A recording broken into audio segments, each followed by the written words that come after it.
Assalamualaikum warahmatullahi wabarakatuh.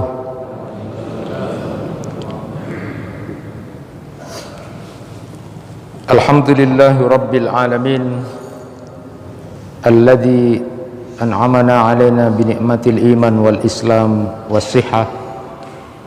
Asyhadu an la ilaha illallah wahdahu la syarikalah wa asyhadu anna Muhammadan abduhu wa rasuluh. Allahumma salli wa sallim wa barik ala nabiyyina Muhammad wa ala alihi wa ashabihi ajma'in. Amma ba'du, fa ya ibadallah, usikum wa nafsi bi taqwallah faqad fazal muttaqun. Bapak-bapak, ibu-ibu, jamaah kuliah subuh yang dirahmati Allah, pada kesempatan kali ini kita akan lanjutkan pada kaidah berikutnya, kitabnya Syekh Umar Al-Muqbil, Qawaidul Qur'aniyah. Kita ambil kaidah yang kedua sekarang adalah as-sulhu khair. Damai itu baik, enggak tengkaran itu baik. Siapa saja, suami istri akrab, tidak tengkaran, itu baik. Sahabat dengan sahabat, kawan dengan kawan, baik, tidak tengkaran, itu baik. Tetangga dengan tetangga, tidak tengkaran, itu baik. Orang tua dengan anak tidak tengkaran, itu baik. Anak dengan orang tua juga begitu. Siapapun baik, tidak tengkaran, akrab, maka itu adalah sesuatu yang baik. Karena apa? Karena as-sulhu khair. Damai itu baik. Maka lawan kata dari itu atau mafhum mukhalafahnya adalah, kalau ada suami istri suka bertengkar, maka itu tidak baik. Kalau ada kawan dengan kawan yang lain bertengkar, maka itu tidak baik. Kalau ada tetangga dengan tetangga suka tengkaran, maka itu tidak baik. Kalau ada orang tua dengan anak sering bermusuh-musuhan, tengkaran, itu tidak baik. Ada anak dengan orang tuanya lalu kemudian suka bertengkar, maka itu tidak baik. As-sulhu khair. Damai itu adalah baik. Bapak Ibu jamaah yang dirahmati Allah, kaidah ini diambil oleh Syekh Al-Muqbil itu berdasarkan surat Al-Baqarah, surat An-Nisa ayat 128. A'udzubillahi minasyaitonir rajim. Wa in imra'atun khafat min ba'liha nusuzan aw i'radan fala junaha 'alaihima ay yusliha bainahuma sulha was-sulhu khair wa uhdiratil anfusus sukha wa in tuhsinu wa tattaqu fa innallaha kana bima ta'maluna khabira. Dan jika seorang wanita khawatir akan nusus atau sikap tidak acuh dari suaminya, maka tidak mengapa keduanya mengadakan perdamaian yang sebenar-benarnya, dan perdamaian itu lebih baik bagi mereka. Walaupun manusia itu menurut tabiatnya adalah kikir, dan jika kamu bergaul dengan istrimu secara baik dan memelihara diri kamu dari nusus dan sikap tak acuh, maka sesungguhnya Allah adalah Maha mengetahui apa yang kamu kerjakan. An-Nisa ayat 128. Bapak-bapak, ibu-ibu, jamaah yang dirahmati Allah, jadi pada awalnya, pada dasarnya, Ini dipakai oleh Syekh Al-Muqbil, diambil sebagai sebuah kaidah yang luar biasa untuk menata kehidupan keseharian kita. Kalau pada kaidah yang pertama sudah disebutkan waqulu linnasi husna, maka cobalah kalian berbicara yang baik dengan orang-orang di sekitarnya. Maka kemudian berikutnya saya ambil kaidah tentang as-sulhu khair, damai itu adalah baik. Awalnya ayat ini dijadikan dasar adalah berkaitan tentang hubungan suami dan istri. Jadi Quran surat An-Nisa ayat 128 ini turun menurut para ulama tafsir itu adalah berkaitan dengan Saudah binti Zam'ah, istri Nabi SAW, yang kemudian memberikan waktunya kepada Aisyah radhiyallahu anha untuk Rasulullah SAW, karena Saudah ini khawatir akan dicerai atau kemudian akan tidak direken begitu, lalu kemudian memberikan haknya, waktu gilirannya kepada Aisyah radhiyallahu anha untuk diberikan kepada Rasulullah SAW waktunya, asalkan tidak dicerai. Ma'asyiral muslimin rahimakumullah, ini menjadi penting buat perhatian kita. Ibnu Atiyah mengatakan bahwa bunyi ayat as-sulhu khair, lafadznya itu bersifat umum, jadi mencakup semua jenis perdamaian. Karena siapa orang yang kemudian damai, maka tentu dia akan tenang hatinya, lalu kemudian nyaman suasananya. Tetapi yang menarik, ma'asyiral muslimin rahimakumullah, yang menarik di sini ada ayat berikutnya ketika kemudian berbicara bahwa damai itu baik, tidak tengkaran itu baik. Disebutkan dalam Al-Quran, wa uhdiratil anfusus sukha, walaupun manusia itu menurut tabiatnya adalah kikir. Jadi kikir biasanya dimaknai adalah orang yang kemudian tidak mau memberikan hartanya kepada orang lain, itu kikir. Tetapi maknanya di sini adalah orang yang tidak mau berkorban, orang yang tidak mau mengalah. Punya masalah, dia lebih suka bertengkar daripada kemudian dia berdamai.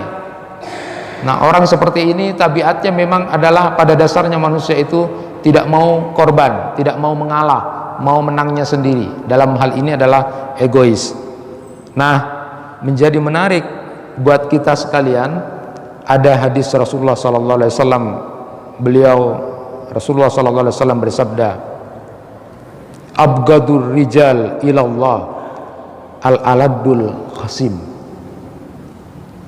Orang yang paling dibenci oleh Allah adalah orang yang keras kepala, suka membantah, suka cari musuh. Jadi aladdu itu permusuhannya memuncak, dia suka musuhan. Aladdu, al-khasim itu adalah orang yang kemudian kalau dia punya perkara, dia selalu punya alasan-alasan yang tidak logis, alasan yang batil. Jadi orang seperti ini adalah orang yang paling dibenci oleh Allah. Coba bisa dibayangkan kalau dia kemudian sholatnya kelihatan rajin, kelihatan ibadahnya rajin, tapi dia adalah orang yang suka musuhan. Dia setiap harinya perasaannya, pikirannya, tindakannya adalah musuhan. Pokoknya saya tidak suka. Abgadur rijal ilallah aladul hisam. Orang yang paling dibenci oleh Allah itu adalah orang yang kemudian suka bermusuhan. Hati-hati Bapak dan Ibu sekalian, hadis ini yang saya sebutkan tadi, bahwa Allah sangat membenci orang-orang yang kemudian suka permusuhan itu. Kenapa? Karena orang yang sangat keras permusuhannya itu, dendamnya itu luar biasa. Rasulullah SAW bersabda, kafa bika isman alla tazala mukhasiman, rawahu Tirmidzi. kamu tetap dianggap berdosa jika terus-menerus dalam permusuhan. Coba perhatikan, ini penting buat kita. Kafa bika isman alla tazala mukhasima.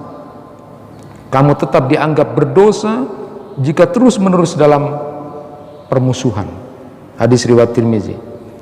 Dan orang yang hatinya selalu bermusuh-musuhan, maka cenderung hatinya akan kotor, jauh dari akhlak yang terpuji. Dia akan suka mencela, dia akan suka merendahkan, dia akan suka melaknat, dia akan suka berkata-kata kotor. Kenapa? Karena hatinya sudah tidak bersih, dia sudah musuhan, pikirannya musuh-musuh.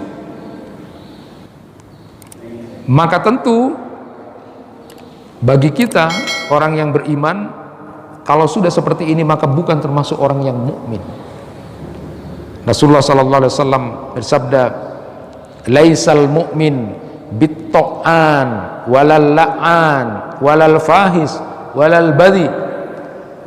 Orang mukmin itu bukan pencela, bukan pelaknat, bukan pelaku keji dan suka berkata kotor.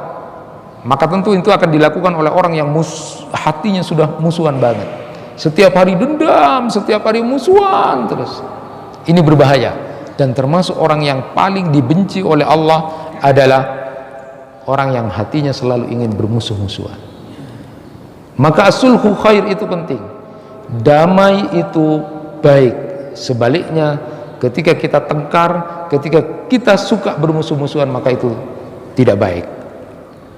Ma'asyiral muslimin rahimakumullah, kalau kita mengacu kepada ayat ini, memang awalnya bercerita tentang pertengkaran suami dan istri, karena ini menjadi acuan utama. Kenapa kemudian pertengkaran suami istri itu sampai kemudian bisa bercerai? Itu prestasinya setan. Prestasi terbesar setan itu adalah apabila bisa menceraikan suami dan istri, bisa memisahkan persaudaraan dan persahabatan. Itu prestasi setan, terutama adalah pada saat antara suami dan istri bisa diceraikan. Jadi kalau lapor sama bosnya yang paling tinggi itu, ya, dalam satu riwayat disebutkan, kalau ada orang yang kemudian digoda oleh setan lalu dia melakukan maksiat, mungkin sudah bagus menurut bosnya itu. Tapi prestasi terbesar adalah kalau bisa memisahkan antara suami istri, bisa memisahkan persahabatan antara kawan dengan kawan, bisa memisahkan antara tetangga dengan tetangga. Bermusuh-musuhan itu adalah prestasi terbesar. Maka saya selalu mengatakan dalam bimbingan perkawinan itu, jangan kemudian kita memberikan prestasi besar buat setan. Kenapa? Karena suami istri kemudian bisa sampai terjadi perpisahan. Maka paling tidak saya punya ramuan itu yang sudah dibawa ke beberapa kecamatan. Saya pakai namanya ramuan segitiga cinta, M2Hum. Itu saya bawa kemana-mana.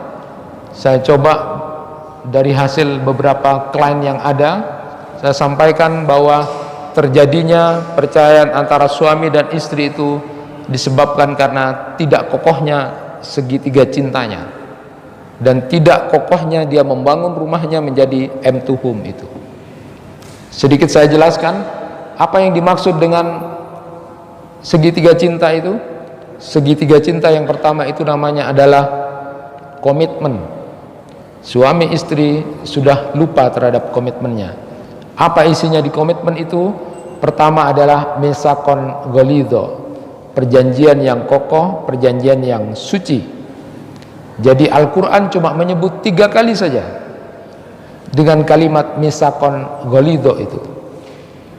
Di antaranya adalah pada saat seorang laki-laki mengambil perempuan menjadi istrinya, maka ingatlah itu adalah janji yang kokoh, janji yang suci, tidak untuk main-main. Maka kemudian yang kedua, segitiga cinta yang kedua adalah namanya kedekatan emosional. Suami istri itu harus ada kedekatan emosional, dibangun selalu kedekatan emosionalnya. Apa diantaranya adalah suami selalu memanggil istrinya dengan panggilan yang menyenangkan, istrinya memanggil suaminya dengan panggilan yang menyenangkan. Tidak boleh kemudian yang sebaliknya. Kalau dalam kaidah yang pertama wa qulu linnasi husna sudah disampaikan. Rasulullah sallallahu alaihi wasallam memanggil istri beliau Aisyah radhiyallahu anha dengan panggilan yang menyenangkan.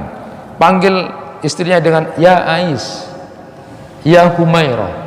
Panggilan-panggilan yang menyenangkan.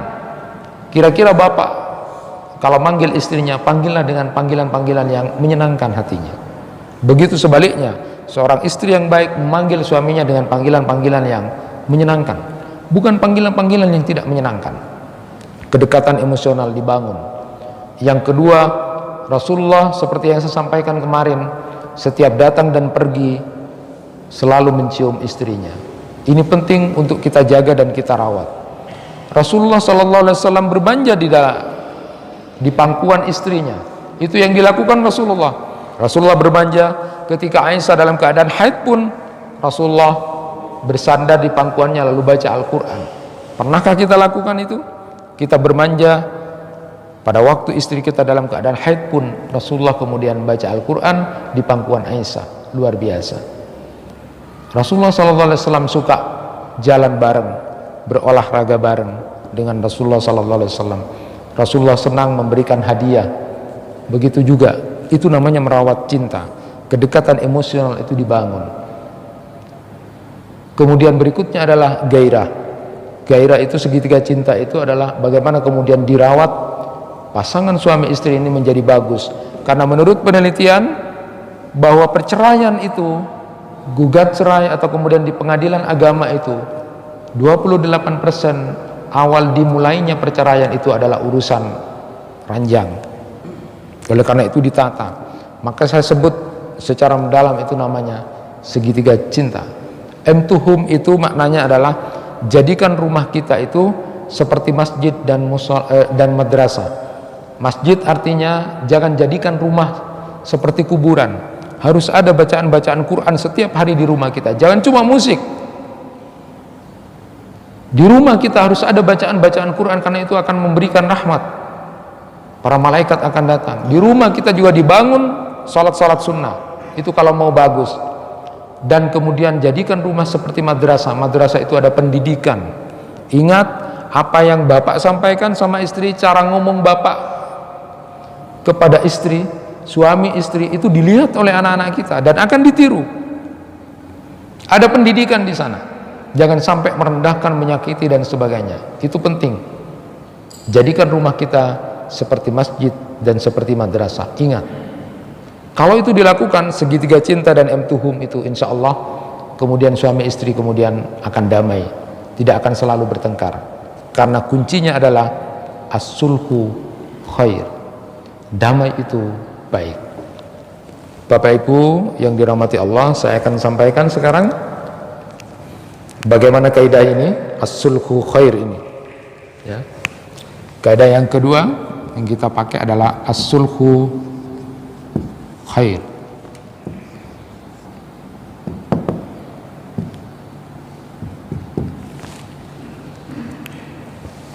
Coba bareng-bareng mengatakan as-sulhu khair. As-sulhu khair. Jadi mindset berpikir kita adalah damai itu baik. Pokoknya pikiran saya harus damai. Saya tidak boleh bertengkar pada siapapun. Jadi tetangga dengan tetangga harus baik, sahabat dengan sahabat harus baik, orang tua dengan anak harus baik, anak dengan orang tua harus baik, suami dengan istri pikirannya adalah damai, damai, damai, baik. Karena sebaliknya orang yang kemudian suka bertengkar itu tidak baik, suka cari musuh itu tidak baik. As-sulhu khair, damai itulah yang baik. Dasarnya adalah Quran surat An-Nisa ayat 128. Bapak dan Ibu sekalian, saya ingin menyampaikan yang pertama, apa bahayanya orang yang bertikai itu? Apa bahayanya orang yang bertikai? Orang yang suka bermusuh-musuhan. Tidak sederhana memang. Sama dengan kaidah wa qul linnasi husna, berbicaralah kepada orang-orang dengan baik. Sekarang pikirannya adalah saya harus baik, saya harus damai, saya tidak boleh tengkaran. Karena yang baik itu adalah yang damai. Karena itu akan menenangkan hati. lalu itu akan membuat nyaman suasana kepada siapapun. Nah, sekarang akan kita kaji bagaimana bahayanya orang yang bertikai, bagaimana bahayanya orang yang suka bermusuhan, apa akibatnya. Bapak dan Ibu sekalian, saya akan bacakan 3 hadis Rasulullah sallallahu alaihi wasallam. Pertama, orang yang suka bertikai, bermusuhan itu, maka Allah akan tunda ampunan kepadanya. Allah akan tunda ampunan kepadanya, depending oleh Allah. Rugi besar kalau sudah tidak dapat ampunan Allah. Harusnya kita dapat ampunan dari Allah karena kebaikan yang sudah kita lakukan, ibadah yang sudah kita kerjakan, harusnya dapat ampunan. Tetapi kemudian depending, tidak jadi dapat ampunan kalau masih bermusuhan.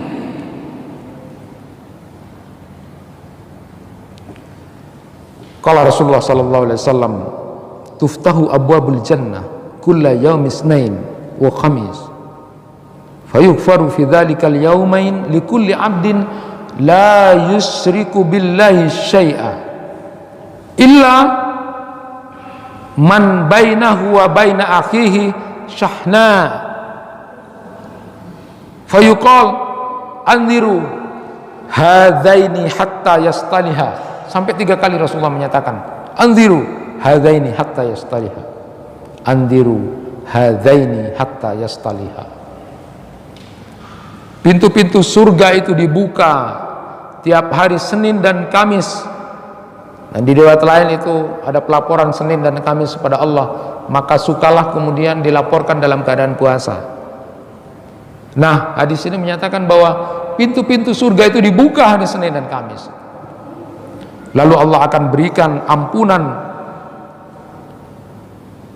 di 2 hari itu kepada setiap hambanya, dengan catatan hamba ini la yusyriku billahi syai'a, dia tidak melakukan kesyirikan kepada Allah,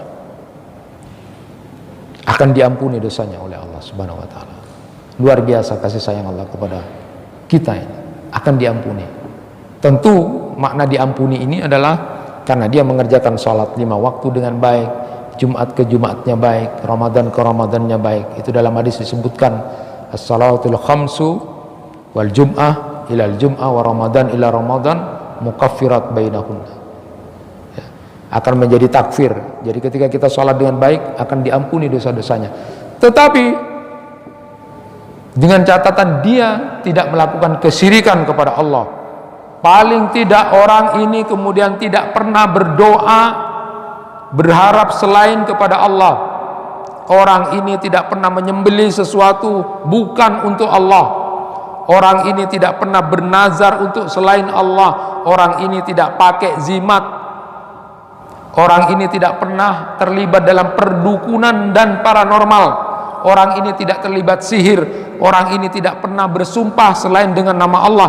Dan orang ini tidak pernah mengatakan kepada orang dari saking kagumnya pada kebaikan orang, ini karena kehendak Allah dan kehendakmu yang baik. Ma'asyiral muslimin rahimakumullah, dengan catatan Allah akan mengampuni dosa hamba ini setiap hari Senin dan Kamis, dengan catatan dia tidak melakukan kesyirikan. Tetapi berikutnya, illa man bainahu wa baina akhihi sahna, dengan catatan pula orang ini antara dia dengan saudaranya tidak ada permusuhan. Kenapa? Karena kalau dia masih bermusuhan, anziru hadaini hatta yastaliha, tunggu kata Allah, jangan diberi ampunan orang ini sampai dia kemudian bisa selesai urusannya, selesai masalah. Bisa dibayangkan kerugiannya orang yang bermusuh-musuhan itu. Andaikan kemudian dia pada saat itu diberi ampunan lalu kemudian ditunda ampunannya karena dia tidak menyelesaikan masalahnya, maka betapa ruginya kalau di sela-sela itu kemudian dia meninggal dunia. Ampunan Allah dipending, ditunda. Rugi besar orang bermusuhan.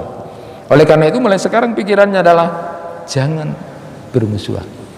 Kalau orang lain menganggap kita musuh, biarkan, tetapi kitalah yang tidak boleh bermusuhan.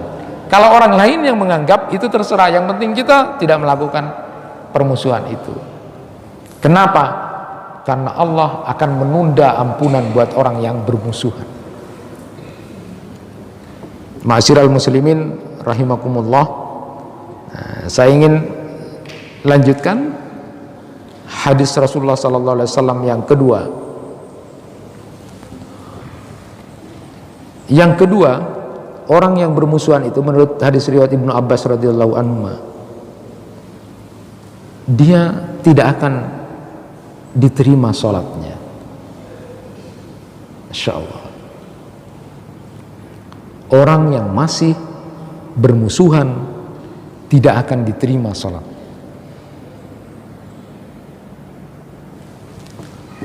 Rasulullah SAW bersabda, salasatun la turfa'u salatuhum fawqa ru'usihim sibra, rajulun amma qauman wahum lahu karihun, wa imra'atun batat wa zawjuha 'alaiha sakhit, wa akhawani mutasarimani, rawahu Ibnu Majah. Rasulullah SAW bersabda, 3 orang yang sholatnya tidak diangkat, bahkan tidak sampai, jangankan diangkat sholatnya, sampai segini saja sudah tidak diterima. Siapa itu? Rajulun amma qauban wahum lahu karihun, orang yang kemudian mengimami satu kaum, lalu kemudian banyak yang tidak suka pada dia, salatnya tidak diterima. Yang kedua adalah wa imra'atun batat wa zawjuha 'alaiha sakhit, wanita yang melewati malamnya dalam keadaan suaminya marah kepadanya. Hati-hati untuk ibu-ibu, jangan sampai suaminya dalam keadaan marah sama ibu. Wanita yang melewati malamnya dalam keadaan suaminya marah sama dia, hati-hati. Maka penting, saya selalu sampaikan pada para ibu itu, di antara ciri wanita yang solehah itu adalah dia al-wadud. Al-wadud itu kalau ngomong santun, sopan, itu wanita yang ahli surga. Ketika Rasulullah SAW menawarkan, maukah engkau menjadi wanita yang ahli surga nanti, wanita di dunia yang akan menjadi ahli surga, yang pertama cirinya adalah al-wadud, santun, sopan kalau ngomong sama siapapun, apalagi terhadap suami dan anaknya, harus mengatakan, berbicara yang sopan dan santun kepada anaknya. Yang kedua adalah al-walud, ya, siap untuk melayani, siap punya anak. Dan yang ketiga ini yang penting, yang selalu sampaikan, betapa indahnya Rasulullah memberikan gambaran kepada seorang perempuan yang mau menjadi wanita dunia, menjadi wanita ahli surga nanti. Siapa itu? Yang ketiga cirinya adalah al-a'ud. Apa al-a'ud? Al-a'ud itu adalah wanita yang apabila dia bertengkar dengan suaminya, maka tidak menunggu hari besok, dia ambil tangan suaminya, malam itu juga dia ambil tangan suaminya dan mengatakan, Mas, Papa, saya tidak bisa tidur malam ini kalau Papa tidak memaafkan aku. Luar biasa. Ternyata Rasulullah sudah memberikan gambaran itu. Wanita dunia yang akan menjadi ahli surga, di samping dia adalah al-wadud, al-walud, lalu al-a'ud. Apa al-a'ud? Dia tidak menunggu besok harinya, karena permusuhan itu tidak baik, bertengkar itu tidak baik. Maka dia ambil tangan suaminya mengatakan, Abi, maafkan Ummi. Ummi tidak bisa tidur kalau malam ini Abi tidak memaafkan Ummi. Luar biasa indahnya dan romantisnya yang diajarkan oleh Rasulullah SAW. Apakah kemudian istri-istri kita kemudian paham tentang itu? Malah bertengkar yang terjadi. Wanita yang kemudian malam harinya dilewati suaminya marah, tidak diterima sholatnya. Kemudian yang ketiga, wa akhawani mutasariman, dua orang saudara yang saling bermusuhan, tidak akan diangkat salatnya. Jangankan diangkat, di atas kepalanya sudah berhenti. Ruginya bahaya orang bertikai. Kita selama ini menganggap gampang, kita menganggap itu hal yang remeh temeh, biasa saja. Orang-orang soleh, Ibnu Zubair itu ketika kemudian tidak disapa oleh Aisyah, nangis-nangis itu, mau minta maaf karena tahu betul bahwa ini akan punya pengaruh terhadap dirinya. Kemudian yang ketiga saya bacakan sedikit, bahwa orang yang bertikai itu dia termasuk orang yang diasumsikan menjauhi kebenaran dan bisa tergolong fasik. Naudzubillah min dzalik. La yahillu li muslim ayyahjura musliman fawqa salasi layalin fa in kana tasarama fawqa salasin fa innahuma nakibani anil haq ma dama ala sawamihima. Jadi tidak dihalalkan bagi seorang muslim dengan muslim yang lainnya menjauhi saudaranya lebih dari 3 malam. Jika keduanya terus bertikai lebih dari 3 malam, maka keduanya menjauhi kebenaran selama keduanya masih berada dalam pertikaian itu. Dan di hadis ini disebutkan, nanti yang memulai ingin baik pertama kali, maka itu menjadi penghapus dosa-dosa dia. Dan yang memulai mengucapkan salam, maka itulah yang terbaik. Bila tidak dijawab salamnya, maka malaikat yang akan menjawab salamnya, lalu kemudian yang tidak menjawab itu mengatakan didampingi oleh setan, dan dia tidak akan pernah berada di surga selama-lamanya. Habis tuh, Pak. Jadi kalau melihat bahaya permusuhan, bahaya pertikaian tadi sudah disebutkan. Yang pertama tadi adalah dia termasuk orang-orang yang nanti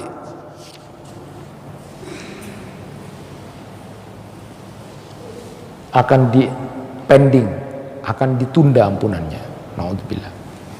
Jadi yang pertama adalah ditunda dapat ampunan dari Allah. Padahal orang yang sudah bagus itu adalah kalau sudah mendapatkan ampunan dari Allah. Tapi kalau dia masih bermusuhan, ditunda ampunannya dari Allah. Kemudian yang kedua, tidak diterima salatnya. Tidak diterima salatnya. Yang ketiga adalah termasuk orang yang mengingkari dan bisa menjadi, naudzubillah, menjadi fasik kalau dia tetap hatinya berada dalam permusuhan itu. Ini penting. Suami istri, saudara dengan saudara, sahabat dengan sahabat, orang tua dengan anak, tetangga dengan tetangga, siapapun ditunda dapat ampunan. Maukah kita masih berpikir seperti itu? Maka kalau ada orang mengatakan ada regium satu musuh saja itu sudah sangat banyak, tetapi 1000 teman masih sedikit. Bahaya pertikaian itu, pertama ditunda dapat ampunan dari Allah, kemudian tidak diterima salatnya, naudzubillah, kemudian dia termasuk orang yang mengingkari nikmat Allah dan bisa digolongkan fasik. Kalau tetap berada dalam keadaan seperti itu, naudzubillah, ada ayat yang menyatakan falamma zagu azagallahu qulubuhum wallahu la yahdil qaumal fasikin. Maka tatkala mereka berpaling dari kebenaran bahwa dia harus tidak bermusuh-musuhan, maka Allah akan palingkan hati mereka dan Allah tidak akan memberi petunjuk kepada orang-orang yang fasik. Naudzubillah. Jadi mulai sekarang jangan pernah bermusuh-musuhan sudah. Bukan karena Sa'banan, bukan karena nisfu Sa'ban dan sebagainya, tapi harusnya dari pengajian kali ini Bapak dan Ibu punya pikiran as-sulhu khair. Damai itu baik dengan siapapun. Kenapa? Karena yang kedua, di banyak hadis Rasulullah sallallahu alaihi wasallam menyatakan bahwa kita diperintah oleh Rasulullah sallallahu alaihi wasallam untuk menjadi seorang hamba yang penyayang. Rasulullah sallallahu alaihi wasallam bersabda, "Innama yarhamuhullah min ibadihi ar-ruhama." Sesungguhnya Allah hanya menyayangi para hambanya yang penyayang. Di dalam hadis yang lain disebutkan, Ar-Rahimuna yarhamuhur Rahman, irhamu man fil ardi yarhamkum man fis sama. Para pengasih penyayang akan disayang dan dikasihi oleh Ar-Rahman, maka kasihanilah orang-orang yang ada di bumi, niscaya kalian akan dikasihi oleh zat yang ada di langit. Kemudian hadis Bukhari Muslim, dan ini menjadi takaran buat kita, la yu'minu ahadukum hatta yuhibba li ahihi ma yuhibbu li nafsi. Belum sempurna iman seseorang kalau dia tidak mencintai saudaranya sama seperti mencintai dirinya. Jadi mulai sekarang pikirannya adalah mindset berpikir kita adalah tidak mau bermusuhan. Saya harus punya jiwa saling menyayangi. Dan yang ketiga ini penting, Bapak dan Ibu sekalian. Kalau yang kedua bahaya pertikaian atau permusuhan, kemudian yang berikutnya adalah Rasulullah mengajarkan pada kita untuk menjadi orang yang suka penyayang. Jiwa kita, pikiran kita pokoknya kasih sayang, baik sama orang lain.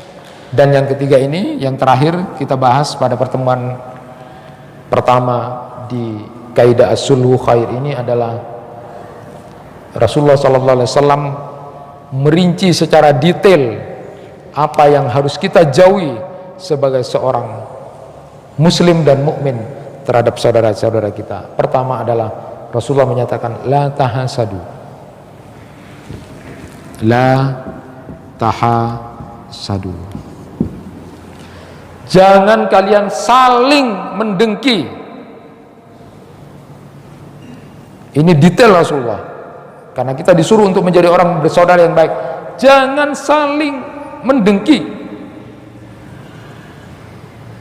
Ibnu Taimiyah itu menyatakan dengki itu yang paling rendah itu, kamu merasa tidak nyaman hatinya ketika saudara kamu dapat nikmat, itu sudah dengki. Ada lagi yang lebih tinggi lagi dikit, kamu merasa ingin mendapatkan nikmat yang diterima oleh saudaranya itu. Maaf, yang kedua adalah orang yang kemudian menginginkan nikmat itu hilang dari saudaranya. Dan yang ketiga, yang paling parah adalah dia menginginkan nikmat yang diterima saudaranya itu balik kepada dia. Ini dengki, Pak. Dan ini yang dilarang. Detail daripada kamu tidak boleh bermusuhan itu disebutkan dalam hadis itu. Yang pertama, jangan saling mendengki. Kenapa? Ini bahaya. Iyakum wal hasada, fa innal hasada ya'kulul hasanat kama ta'kulun narul hatab. Hati-hati dengan masalah dengki, karena dengki itu bisa menghabiskan banyak amal kita, sebagaimana kemudian api melalap kayu bakar. Itu seperti virus. Dengki itu seperti virus. Bapak tiap hari dapat nikmat saudaranya lalu kemudian gak senang, itu hasad. Itulah yang kemudian amal-amal kita kemudian menjadi rusak, menjadi habis gara-gara setiap hari hatinya hasad. Ada saudaranya kemudian mendapatkan nikmat dan ingin nikmat dari saudaranya itu hilang, itu hasad. Hati-hati. Ini masalah keseharian kita. Tidak terlalu banyak berpikir tentang amal macam-macam, hati-hati. Hasad. Apalagi yang ketiga, menginginkan nikmat yang diterima saudaranya harusnya buat aku itu. Mangkel dalam hatinya, terus sakit, Pak. Inilah seperti virus. Maka Rasulullah menyatakan sebagai sesama muslim tidak boleh saling mendengki itu. Saya ingat nasihat Ibnu Sirin yang selalu saya sampaikan, dan ada terngiang-ngiang dalam pikiran saya. Kuncinya satu saja, kata Ibnu Sirin. Janganlah kalian mendengki. Buat apa mendengki? Kalau seumpama yang kalian dengki itu adalah seorang yang ternyata ahli surga. Betapa bodohnya kita telah mendengki saudara kita yang memang ahli surga. Betapa bodohnya kita membenci dan mendengki seseorang yang sudah jadi ahli surga. Bodoh kita. Tetapi buat apa juga mendengki kalau yang kita dengki itu ternyata memang ahli neraka nanti. Ngabis-ngabisin waktu. Wong dia sudah nanti akan masuk neraka. Nggak usah lah, biarkan aja. Dalam rangka untuk mengafirmasi diri kita untuk tidak mendengki saudara kita, nggak usah, nggak ada gunanya. Kalau yang kamu dengki itu ketepatan adalah orang ahli surga, betapa bodohnya kita mendengki orang yang ahli surga. Dan kalau yang kita dengki itu adalah orang ahli neraka, buat apa ngabis-ngabisin waktu hati kita capek-capek dengki pada orang yang dia memang akan masuk neraka, walaupun itu dalam kaitan masalah menerima kenikmatan dunia saja. Berikutnya adalah wala tadabaru, jangan saling membelakangi, tidak saling menyapa. Wala tabaghadu, juga tidak boleh kemudian kita saling memusuhi, tidak boleh. Jangan melakukan hal-hal semacam itu kepada saudara kita. Tetapi Rasulullah SAW menyatakan wa kunu ibadallahi ikhwana, jadilah kamu sekalian orang-orang yang bersahabat, orang-orang yang saling bersahabat, orang-orang yang saling membangun persaudaraan di antara kalian. Rasulullah SAW menyatakan selanjutnya, setelah mengatakan wa kunu ibadallahi ikhwana, beliau menyatakan al muslimu akhul muslim la yadlimuhu wa la yahdhuluhu wa la yahkiruhu at-taqwa hahuna, kata Rasulullah. Wa yusuru ila sadrihi salasa marrat bihasbi minasyari ay yahkira akhahul muslim, kul muslim alal muslim haramun damuhu wa maluhu wa irduhu. Rasulullah menyatakan bahwa muslim satu dengan muslim yang lain itu adalah saudara. La yadlimuhu, tidak boleh saling zalimi, tidak boleh menzalimi saudaranya. Wala yahdulahu, tidak boleh kemudian meremehkan, menelantarkan. Wala yahkiruhu, lalu jangan kemudian merendahkan atau menghina. At-taqwa hahuna, takwa itu di sini, kata Rasulullah sambil menunjukkan ke dadanya. Lalu beliau menyatakan bihasbim ri'im minasyarri ayyahkir akhahul muslim, maka cukup dikatakan sebagai seorang saudara muslim yang jelek itu, saudara muslim yang jahat, saudara muslim yang jahat jelek, kalau dia sudah membuka-buka dan berbicara tentang apa yang ada pada saudaranya, kejelekannya. Kulul muslim alal muslim haram damuhu wa maluhu wa irduhu, haram darahnya, hartanya, dan kehormatannya. Orang yang suka menjelek-jelekkan, membicarakan, menjatuhkan, sebenarnya dia bukan seorang muslim yang baik. Alhamdulillah. Sekali lagi Bapak dan Ibu sekalian, kita tutup kajian kita kali ini dengan kesimpulan. Nanti kita akan bertemu 2 kali tentang as-sulhu khair ini. Sekarang pokoknya pikiran kita adalah damai itu baik, suami istri harus baik, tidak boleh tengkaran, sahabat dengan sahabat tidak boleh tengkaran, tetangga dengan tetangga tidak boleh tengkaran. Walaupun pada faktanya ini tidak mudah, tetapi buat kita ingat bersama, satu, orang yang bermusuh-musuhan itu akan ditunda dapat ampunan dari Allah. Bayangkan kalau kemudian pada saat penundaan ampunan suami istri masih bertengkar, saudara masih saudara bertengkar, dalam posisi itu meninggal dunia, dia tidak dapat ampunan dari Allah, ditunda ampunan. Apalagi kemudian masih bermusuhan 2 saudara dengan yang lainnya, tidak diterima sholatnya, tidak diterima sholatnya, rajin masih seperti itu. Kemudian tergolong orang yang fasik kalau dia tetap berada dalam keinginan untuk tidak melakukan kebaikan. Ingat, Rasulullah menyuruh kita untuk menjadi orang yang sayangan, kasih sayang kepada siapapun di antara kita. Nanti Allah akan menyayangi kita. Dan yang terakhir, secara detail Rasulullah menyuruh kita untuk tidak melakukan hal yang tidak baik, saling mendengki, saling membelakangi, saling buang muka, saling tidak menyapa, karena itu bukan seorang yang muslim yang baik. Muslim yang baik itu adalah selalu berpikir persaudaraan, dia tidak mau menzalimi saudaranya, tidak mau menelantarkan saudaranya, dan tidak mau meremehkan saudaranya. Itulah muslim yang baik.